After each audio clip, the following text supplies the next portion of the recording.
Hi friends, welcome back to my YouTube channel. I hope ಎಲ್ಲ ಚೆನ್ನಾಗಿದ್ದೀರಾ ಅಂದ್ಕೊಂಡಿದ್ದೀನಿ. ನಾನು ಕೂಡ ಚೆನ್ನಾಗಿದ್ದೀನಿ. ಇದು ಒಂದು ಶನಿವಾರ ಸಂಜೆ ನೈಟಿಂದ ನಾನು ವ್ಲಾಗ್ನ ಸ್ಟಾರ್ಟ್ ಮಾಡಿದೆ. ಸೊ ನಾವು ಮೊದಲೇ ವೀಡಿಯೋಗಳು ನೋಡಿದರೆ ನಿಮಗೆ ಗೊತ್ತಿರುತ್ತೆ, ಭತ್ತ ಕೂದಿದ್ವಲ್ಲ. ಸೊ ಇವಾಗ ನಾಳೆ ಕಟ್ಟಬೇಕಿತ್ತು ಭಾನುವಾರ. ಸೊ ಅದಕ್ಕೆ ಶನಿವಾರ ತಂದು ನೈಟು ಎಲ್ಲನೂ ಬಡ್ದು ಭತ್ತ ಎಲ್ಲನೂ ಕೂಡ ಕಟ್ಟಾಗ್ತಾ ಇದ್ದಾರೆ. ಸೊ ಇವಾಗ ನೀವು ನೋಡ್ತಾ ಇರ್ಬೋದು, ನಮ್ಮಪ್ಪ ಹಾಲೆ ಎಲ್ಲ ಕೂಡ ಇದು ಮಾಡಿ ಭತ್ತನ ಗಂಟಾಗ್ತಾಯಿದ್ರು ಒಬ್ಬರೇ. ಆಮೇಲೆ ನಮ್ಮಮ್ಮ ನಾನು ಇಬ್ಬರು ಕೂಡ ಕೂತ್ಕೊಂಡು ಗಂಟಾಗ್ತಾಯಿದ್ದು. ನಾಳೆ ಕಟ್ಟಬೇಕಲ್ವ, ಕಟ್ಕೊಳ್ಬೇಕು ಅಂತ ಅಂದ್ಬಿಟ್ಟು. ಹೊಸ್ದಾಗಿ ನನ್ನ ಚಾನಲ್ನ ಯಾರ್ಯಾರು ನೋಡ್ತಿದ್ದೀರಾ ಪ್ಲೀಸ್ ಸಬ್ಸ್ಕ್ರೈಬ್ ಮಾಡ್ಕೊಂಡು ಸಪೋರ್ಟ್ ಮಾಡಿ. ಹಾಗೆ ವಿಡಿಯೋ ಇಷ್ಟ ಆದರೆ ಲೈಕ್ ಮಾಡಿ, ಶೇರ್ ಮಾಡಿ, ಕಮೆಂಟ್ ಮಾಡಿ. ಹಾಗೆ ವಿಡಿಯೋ ಹೇಗೆ ಬಂತು ಅಂತ ಕೂಡ ಕಮೆಂಟ್ ಮಾಡಿ ಅಂತ ಹೇಳ್ತೀನಿ. ಸೊ ಫಸ್ಟು ಇವಾಗ ಕಟ್ಗಳೆಲ್ಲನೂ ಕೂಡ ಗಂಟಾಗ್ತಾ ಇದ್ದಾರೆ. ಯಾಕಂದರೆ ನಾಳೆಗೆ ಶಾರ್ಟೇಜ್ ಆಗಬಾರ್ದು ಅಂತ ಸ್ವಲ್ಪ ಜಾಸ್ತಿನೇ ತಂದು ಭತ್ತ ಕೂದಿದ್ವಲ್ಲ ಅಲ್ಲಿಂದ ಭತ್ತ ತಂದು ಬಡ್ದು ಭತ್ತಗಳು ಗಂಟಾಗ್ತಾ ಇದ್ದಾರೆ. ಸೊ ನಿಮಗೆ ಗೊತ್ತಿರುತ್ತೆ ಹಳ್ಳಿಯವರಾದರೆ. ಸೊ ಸಿಟಿಯವರಾದರೆ ನಿಮಗೆ ತಿಳ್ಕೊಳ್ಳಿ ಅಷ್ಟೇ. ಸಿಟಿಲಿದ್ದರೂ ಕೂಡ ಹಳ್ಳಿ ಬಗ್ಗೆ ಅನುಭವನೂ ಇರುತ್ತೆ. ಆದರೆ ವಿಧಿ ಇಲ್ಲದೆ ಕೆಲವೊಬ್ಬರು ದುಡಿಬೇಕಾದ ಪರಿಸ್ಥಿತಿ ಬಂದಾಗ ಹೋಗಲೇಬೇಕಿರುತ್ತೆ. ಇವಾಗ ನಮ್ಮ ಹಸ್ಬೆಂಡು ಕೂಡ, ಸೊ ನನಗೂ ಕೂಡ ಗಂಟಾಕಕ್ಕೆ ಅಷ್ಟು ಬರ್ತಿರ್ಲಿಲ್ಲ, ಕಲ್ತ್ಕೊಳ್ಳೋಣ ಅಂದ್ಬಿಟ್ಟು ನಾನು ಕೂಡ ಗಂಟಾಗ್ತಾಯಿದ್ದೆ. ಫಸ್ಟು ತಪ್ಪು ಆಗ್ತೆ, ಆಮೇಲೆ ಏನಿಲ್ಲ ಕರೆಕ್ಟಾಗಿ ಗಂಟಾಗ್ತಾ ಬಂದೆ. ಸೊ ಇದೇನು ದೊಡ್ಡ ವಿದ್ಯೆ ಅಂತಲ್ಲ, ಕಲಿಬೇಕು ಅನ್ನೋ ಒಂದು ಆಸಕ್ತಿ ಇದ್ದರೆ ಯಾರು ಬೇಕಾದ್ರೂ ಕಲಿಬೋದು. ಸೊ ನನಗೆ ಅವಾಗಿಂದ ರೂಢಿ ಇರೋದ್ರಿಂದ ಸೊ ನಾನು ನನಗೆ ಹೊಲದ ಗೇಮಿನೇ ತುಂಬಾ ಇಷ್ಟ ಮನೆ ಕೆಲಸಕ್ಕಿಂತ. ಸೊ ನಾನು ಅದಕ್ಕೆ ಹೊಲ್ತಕ್ಕೆ ಹೋಗ್ತಾ ಇರ್ತೀನಿ. ನಮ್ಮಮ್ಮ ಬೇಡ ಅಂದರೂ ಕೂಡ ನಾನು ಹೋಗ್ತಾ ಇರ್ತೀನಿ. ಸೊ ನಾನು ಕೂಡ ಗಂಟಾಗ್ತಾಯಿದ್ದೆ. ಗಂಟಾಕಾಯ್ತಲೆ ಪಾಪು ಮಲಗಿಸ್ಬೇಕಿತ್ತು. ಸೊ ಅಷ್ಟರಲ್ಲಿ ಹೋಗಿ ನಾನು ಮಲ್ಕೋತೀನಿ ಅಂದ್ಬಿಟ್ಟು ಅಲ್ಲೇ ಪಕ್ಕದ ಮನೇಲಿ ನಮ್ಮ ಚಿಕ್ಕತ್ತೆ ಮನೇಲೆ ಆಟ ಆಡಿಕೊಂಡು ಮಲ್ಕೊಂಡ. ಸೊ ನಾವು ಕೂಡ ಕಟ್ಟೆಲ್ಲ ಗಂಟಾಕೋ ಅಷ್ಟರಲ್ಲಿ 10 ಗಂಟೆ ಮೇಲೆ ಆಗೋಯ್ತು. ಫಸ್ಟೇ ಊಟ ಎಲ್ಲ ಮಾಡಿ ಕೊನೆಯಲ್ಲಿ ಗಂಟಾಗ್ತಾಯಿದ್ವಲ್ಲ. ಸೊ ಆಮೇಲೆ ಎಲ್ಲ ಆಯ್ತಲೆ ಗಂಟಾಕಾಯ್ತಲೆ. ಸೊ ನಮ್ಮಪ್ಪ ಎಲ್ಲ ಕೂಡ ಕಂತೆ ಕಟ್ಟಿ ಮಡಗ್ತಾಯಿದ್ರು. ನಮ್ಮಪ್ಪ ಯಾವಾಗಲೂ ಜಾಸ್ತಿ ಜನ ಕರ್ಕೊಬರ್ತಿದ್ರು ಫ್ರೆಂಡ್ಸ್ಗಳೆಲ್ಲರೂ. ಈ ಸಲ ಇರಲಿಲ್ಲ, ಅವರೆಲ್ಲ ಸಿಕ್ಕಿಲ್ವಂತೆ. ಅದಕ್ಕೆ ನಮ್ಮಪ್ಪ ನಾವೇ ಗಂಟು ಹಾಕ್ಕೊಂಡು ಜಾಸ್ತಿ ಏನು ಬೇಕಾಗಿರ್ಲಿವಲ್ಲ. ಮೊದಲೇ ಆದರೆ 2 ಗದ್ದೆ ಮಾಡ್ತಾಯಿದ್ದು. ಸೊ ಬೇಕಾಗಿತ್ತು, ಜಾಸ್ತಿ ಗಂಟು ಹಾಕ್ತಿದ್ದೋ ಕಟ್ಗಳನ್ನ. ಸೊ ಇವಾಗ ಏನಿಲ್ಲ, ಒಂದೇ ಗದ್ದೆ ಮಾಡಿರೋದು, ಅದು ಕೂಡ ಪಾಲೋಗಿ ಮಾಡಿದ್ದೀವಿ. ಸೊ ಅದಕ್ಕೆ ಏನಿಲ್ಲ ಹೊಸೇನೇ ಇರೋದು ಅಂದ್ಬಿಟ್ಟು ನಾವೇ ಕೂಡ ಗಂಟು ಹಾಕೊಂಡು.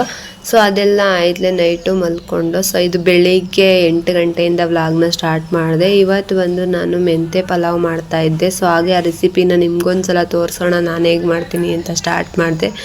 ಸೊ ಮೊದಲಿಗೆ ಮೆಣಸಿನ್ಕಾಯಿ ಮತ್ತು ಬೆಳ್ಳುಳ್ಳಿ, ಸ್ವಲ್ಪ ಶುಂಠಿ, ಹಾಗೆ ಈರುಳ್ಳಿ, ಸೊ ಅದಾದಮೇಲೆ ಕೊತ್ತಂಬರಿ ಸೊಪ್ಪು, ಹಾಗೆ ಪುದೀನ ಸೊಪ್ಪು,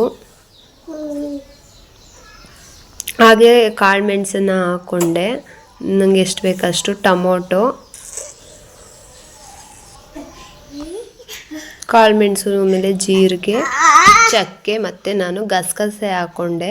ಹಾಗೆ ಸ್ವಲ್ಪ ಕಾಯಿ ತುರಿನ ತುರ್ಕೊಂಡು ನಮಗೆ ಸ್ವಲ್ಪನೇ ಹಾಕ್ಕೊಂಡೆ. ಮಸಾಲೆ ಜಾಸ್ತಿ ಆದರೆ ಅಷ್ಟು ಮಸಾಲೆ ಜಾಸ್ತಿ ಆಗೋದು ಗ್ಯಾಸ್ಟ್ರಿಕ್ ಆಗುತ್ತೆ ಅಂದ್ಬಿಟ್ಟು ನಾನು ಜಾಸ್ತಿ ಮಸಾಲೆ ಆ್ಯಡ್ ಮಾಡ್ಕೊಳ್ಳಲ್ಲ. ಸೊ ಇದಾದಮೇಲೆ ನಾನು ಕಾಯಿ ತುರಿನ ಹಾಕ್ಕೊಂಡೆ.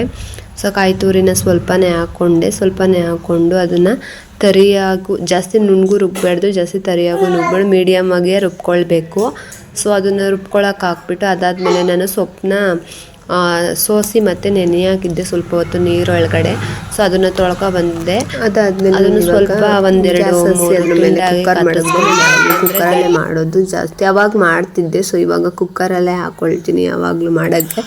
ಸೊ ಇವಾಗ ನಾನೊಂದು 3 ಟೇಬಲ್ ಸ್ಪೂನ್ ಆಯಲ್ ಹಾಕ್ತೆ. ಸನ್ಫ್ಲವರ್ ಆಯಲ್ ಯೂಸ್ ಮಾಡಿದ್ರೆ ತುಂಬ ಒಳ್ಳೆಯದು ಅಂತ ನನ್ನ ಅನಿಸಿಕೆ. ನಿಮಗೇನು, ನೀವು ಯಾವ ಥರ ಆಯಲ್ನ ಆ್ಯಡ್ ಮಾಡ್ತೀರಾ ಅಡುಗೆಗೆ ಅಂತ ಹೇಳಿ. ಹಾಗೆ ನಾನು ಸ್ಪೈಸಸ್ಗಳನ್ನೂ ಕೂಡ ಆ್ಯಡ್ ಮಾಡ್ಕೊಳ್ತಾ ಇದ್ದೀನಿ.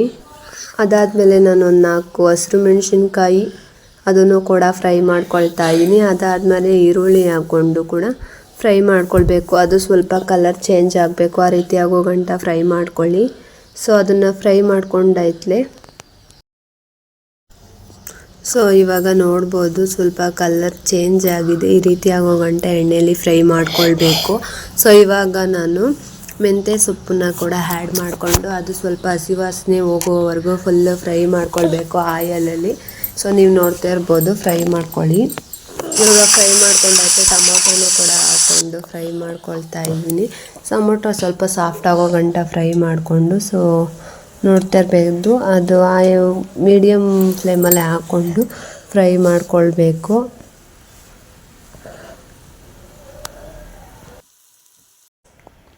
ಸೊ ಇವಾಗ ಫ್ರೈ ಆಗಿದೆ, ನೋಡ್ತಾ ಇರ್ಬೋದು. ಇವಾಗ ನಾನಿದು ಮೊದಲನೇ ಆಡಿಸಿಟ್ಕೊಂಡಿದ್ದಂತೆ ಮಸಾಲಾನ ಹಾಕ್ಕೊಳ್ತಾ ಇದ್ದೀನಿ. ಅದನ್ನು ಕೂಡ ಚೆನ್ನಾಗಿ ಹಸಿ ವಾಸನೆ ಹೋಗೋವರೆಗೂ ಫ್ರೈ ಮಾಡ್ಕೊಳ್ಬೇಕು. ಸೊ ಇವಾಗ ನೋಡ್ತಾ ಇರ್ಬೋದು ಫ್ರೈ ಆಗಿದೆ. ಇದಾದಮೇಲೆ ಇವಾಗ ನಾನು ಚಿಲ್ಲಿ ಪೌಡರ್ 1-2 ಟೇಬಲ್ ಸ್ಪೂನು ಮತ್ತು garam masala 1-2 tablespoon, chicken masala 1 tablespoon ಹಾಕ್ಕೊಂಡು ಫ್ರೈ ಮಾಡ್ಕೊಳ್ಬೇಕು. ನೋಡ್ತಾ ಇರ್ಬೋದು ಇದು ಫುಲ್ ಆಯಲ್ ಬಿಡಬೇಕು, ಆ ರೀತಿ ಆಗೋ ಗಂಟ ಫ್ರೈ ಮಾಡ್ಕೊಳ್ಬೇಕು. ಅದಾದಮೇಲೆ ಅರಿಶಿನ ಪುಡಿ 1/4 ಟೀ ಸ್ಪೂನ್ ಹಾಕ್ಕೊಂಡು ಸ್ವಲ್ಪ ಮಸಾಲೆ ರುಚಿ ಹಿಡೀಲಿ ಅಂತ ಉಪ್ಪನ್ನ ಹಾಕ್ಕೊಂಡು ನಾನು ಫ್ರೈ ಮಾಡ್ಕೊಳ್ತಾ ಇದ್ದೀನಿ. ಸೊ ಇವಾಗ ಇದು ಆಯಲೆಲ್ಲ ಚೆನ್ನಾಗಿ ಬಿಡಬೇಕು, ಆ ರೀತಿ ಆಗೋ ಗಂಟ ಫ್ರೈ ಮಾಡ್ಕೊಳ್ಬೇಕು. ಸೊ ಆ ವಿಡಿಯೋ ಕ್ಲಿಪ್ಪು ಮಿಸ್ ಆಗಿದೆ. ಸೊ ನಾನು 1 ತಪ್ಪಲೆ ಅಕ್ಕಿ ತೊಗೊಂಡಿದ್ದೆ, ಅದರಲ್ಲಿ 2 ತಪ್ಪಲೆ ನೀರು ಇಕ್ಕೊಂಡು ಸೊ ಇವಾಗ ಉಪ್ಪು ಹಾಕ್ಕೊಂಡು ಅದನ್ನು ಮುಚ್ಚಿಟ್ಟಿದ್ದೆ ಪ್ಲೇಟಲ್ಲಿ. ಸೊ ಅದು ಒಂದು ಮಳೆ ಬರಲಿ ಅಂತ. ಸೊ ಇವಾಗ ಮಳೆ ಬಂದಾದಮೇಲೆ ಅಕ್ಕಿನ ಸ್ವಲ್ಪ ಹೊತ್ತು ತೊಳೆದು ನೆನೆ ಹಾಕಿದ್ದೆ. ಸೊ ಅಕ್ಕಿನ ಹಾಕ್ಕೊಂಡು ಇವಾಗ ಒಂದು ಕುದಿ ಬರೋ ಗಂಟ ಹಾಗೆ ಇಕ್ಕಿರಬೇಕು. ಇಲ್ಲ ಅಂದರೆ ಅದು ಹಾಗೆ ಕುಕ್ಕರ್ ವಿಸಿಲ್ ಮುಚ್ಚಿಬಿಟ್ರೆ ಸೊ ತಳ ಹಿಡಿದ್ಬಿಡ್ತದೆ. ಅದೊಂದು ಕುದಿ ಬರೋ ಗಂಟ ಮುಚ್ಚಿ ಹಾಗೆ ಬೇಯಿಸ್ಕೊಳ್ಬೇಕು. ಅದಾದಮೇಲೆ ವಿಸಿಲ್ ಹಾಕಬೇಕು. ಸೊ ಇವಾಗ ನೋಡ್ಬೋದು ಒಂದು ಕುದಿ ಬಂದಿದೆ. ಸೊ ನೀವು ಇವಾಗ ಬೇಕಾದ್ರೆ ನೀವು ರುಚಿನ ನೋಡಿಕೊಂಡು ರುಚಿನ ಹಾಕ್ಕೊಳ್ಬೋದು. ಸೊ ನಾವು ಇವಾಗ ಒಂದು ಕುದಿ ಬಂದಿರೋದ್ರಿಂದ ನಾನು ಕುಕ್ಕರ್ ಮುಚ್ಚಳನ ಮುಚ್ತೀನಿ.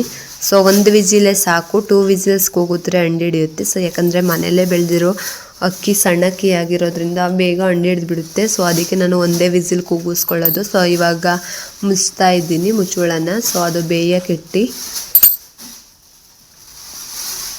ಸೊ ಇವಾಗ ಕೂಗ್ತು ಅನ್ನ. ಸೊ ನಾವು ಫುಲ್ಲು ವಿಸಿಲೆಲ್ಲ ಹೋಗೋವರೆಗೂ ನಾನು ತೆಗ್ದಿರಲಿಲ್ಲ.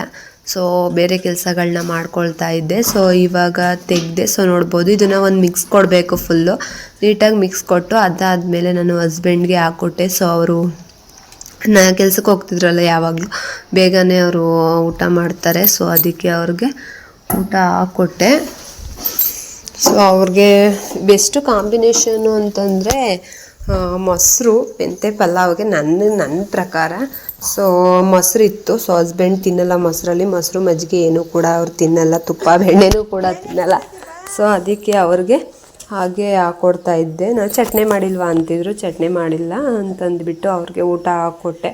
ಸೊ ಅದಾದಮೇಲೆ ನಾವು ಕೂಡ ಊಟ ಎಲ್ಲ ತಿಂದು ಹೊಲ್ದ ಹತ್ರ ಹೊರಡ್ತಾ ಇದ್ದೀವಿ. ಸೊ ನಾನು ಮಾಡೋದು ಈ ರೀತಿ ಮೆಂತೆ ಪಲಾವ್ ಅಂತಲೇ ಹೇಳ್ತೀನಿ. ಸೊ ನೀವು ಯಾವ ರೀತಿ ಮಾಡ್ತೀರಾ ಕಮೆಂಟ್ ಮಾಡಿ. ಸೊ ಹಾಗೆ ಈ ವಿಡಿಯೋ ಇಷ್ಟ ಲೈಕ್ ಮಾಡೋದನ್ನ ಮಾತ್ರ ಮರಿಬೇಡಿ. ಸೊ ಇವಾಗ ನಾವು ಹೊಲ್ದ ಹತ್ರ ಹೊರಡ್ತಾ ಇದ್ದೀನಿ. ಪಾಪುನ ಬೆಳ್ಳೂರಿಗೆ ಕಳಿಸಿದ್ದೆ. ಸೊ ಕೆಲಸ ಮಾಡಬೇಕು ಅಂತ ಅಂದ್ಬಿಟ್ಟು ನಾನು ಗದ್ದೆ ಹತ್ರ ಹೋಗ್ತೀನಿ ಅಂದ್ಬಿಟ್ಟು ಪಾಪುನ ಬೆಳ್ಳೂರಿಗೆ ಕಳಿಸಿದ್ದೆ.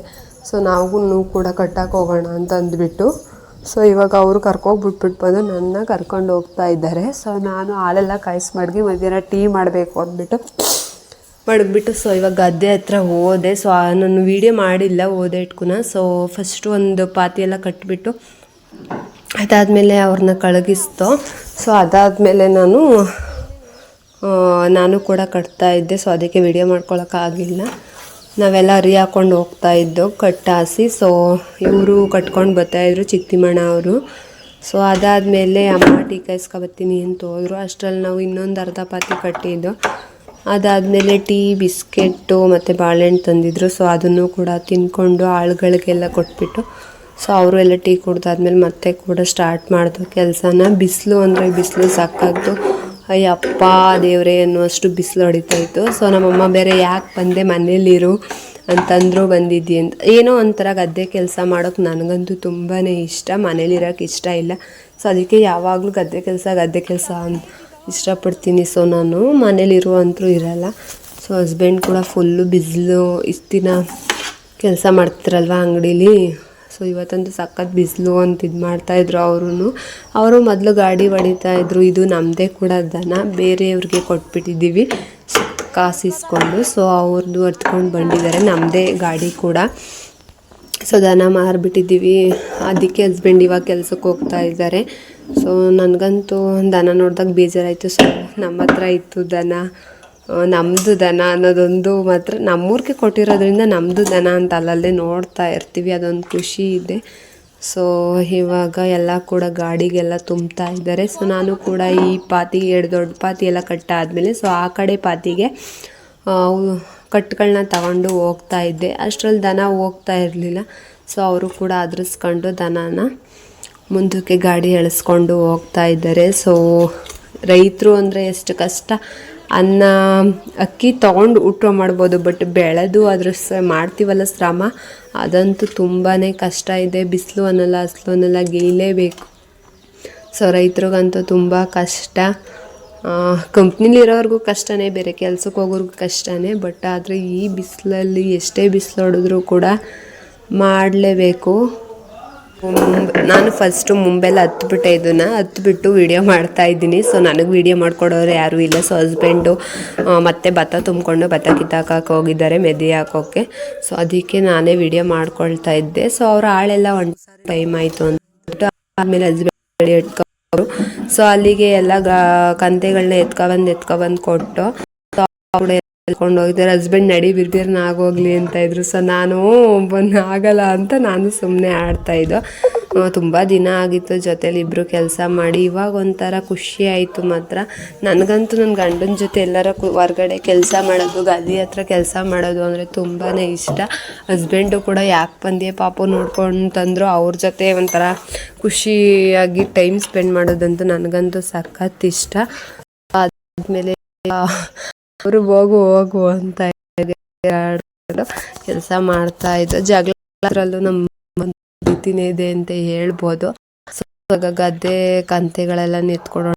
ಸೊ ಇವಾಗ ಆಯಿತು, ಅವ್ರು ಕಂತೆ ಇವಾಗ ಕೆಲಸ ಎಲ್ಲ ಮುಗೀತು. ಸೊ ಫುಲ್ಲು ತಲೆಯಲ್ಲೆಲ್ಲ ಭತ್ತದ ಹೊಟ್ಟೆಲ್ಲ ಬಿದ್ದೋಗಿತ್ತು, ಹೊತ್ಕೊಂಡ್ಬಂದು.